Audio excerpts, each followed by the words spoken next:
Assalamualaikum warahmatullahi wabarakatuh. Selamat berjumpa kembali anak-anak dalam pelajaran geografi. Dan pada kali ini kita akan membahas tentang jenis-jenis peta dan penggunaannya. Jenis-jenis peta yang pertama dibagi berdasarkan skalanya. Tentu anak-anak masih ingat kan apa itu skala? Ya, skala adalah perbandingan antara jarak di peta dengan jarak yang sebenarnya. Nah, peta berdasarkan jenis skalanya dibagi menjadi beberapa bagian.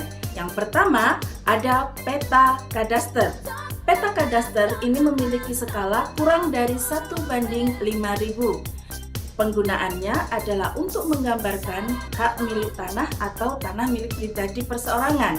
Yang kedua yaitu peta skala besar. Peta skala besar ini memiliki skala lebih dari 1:5000 dan sampai 1:250.000.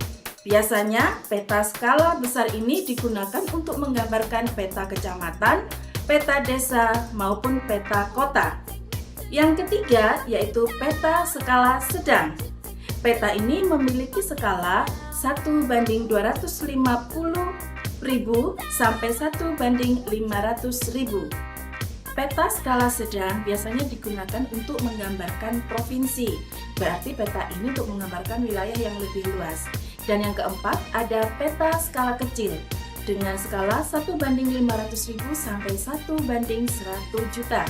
Dan peta ini digunakan untuk menggambarkan sebuah negara. Dan yang terakhir yaitu peta skala geografis atau peta skala kecil. Ini berskala lebih dari 1:1 juta. Dan biasanya peta dengan skala ini digunakan untuk menggambarkan sebuah benua ataupun dunia. Nah, anak-anak, itu tadi adalah jenis-jenis peta berdasarkan skala. Sekarang yang kedua, jenis peta berdasarkan keadaan objeknya. Ini dibagi menjadi dua. Yang pertama ada peta dinamik. Peta dinamik ini adalah menggambarkan keadaan yang berubah-ubah. Misalnya, peta transmigrasi. Nah, transmigrasi ini kan dari tahun ke tahun kan selalu berubah. Atau bisa juga peta kepadatan penduduk. Dari tahun ke tahun jumlah penduduk pastinya akan berbeda. Maka ini bisa digambarkan dengan menggunakan peta dinamik. Yang kedua yaitu peta stasioner. Peta stasioner ini digunakan untuk menggambarkan keadaan yang tetap. Misalnya peta wilayah, peta jenis tanah. Peta jenis tanah tidak akan berubah. Dia akan tetap memiliki jenis tanah yang sama. Nah, kemudian jenis peta yang berikutnya adalah jenis peta berdasarkan isi data yang disajikan. Dibagi menjadi dua macam. Yang pertama adalah peta umum. Peta umum ini digunakan untuk menggambarkan seluruh penampakan permukaan bumi, baik unsur alam maupun unsur buatan manusia. Contohnya ada peta topografi. Peta topografi ini memiliki ciri khas di mana dalam peta itu pasti ada garis kontur. Tahukah anak-anak garis kontur itu apa? Ya, garis kontur itu adalah ketinggian suatu tempat yang digambarkan pada bidang yang datar.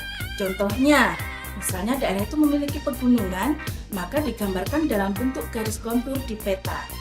Yang kedua, ada peta korografi. Peta korografi ini sering disebut dengan atlas. Pasti tahu kan kalian atlas? Dan yang ketiga adalah peta dunia, di mana peta ini memiliki cakupan wilayah yang sangat luas. Contohnya adalah globe. Dan yang kedua yaitu peta tematik. Peta yang menggambarkan informasi khusus untuk keadaan tertentu. Contohnya peta kepadatan penduduk. Berarti peta itu hanya menggambarkan berapa jumlah penduduk pada suatu wilayah. Atau misalnya peta persebaran tambang minyak. Nah, pada peta itu hanya menggambarkan di mana saja wilayah-wilayah yang memiliki tambang minyak. Dan yang terakhir yaitu jenis peta berdasarkan sumber datanya. Berdasarkan sumber datanya, peta ini dibagi menjadi dua.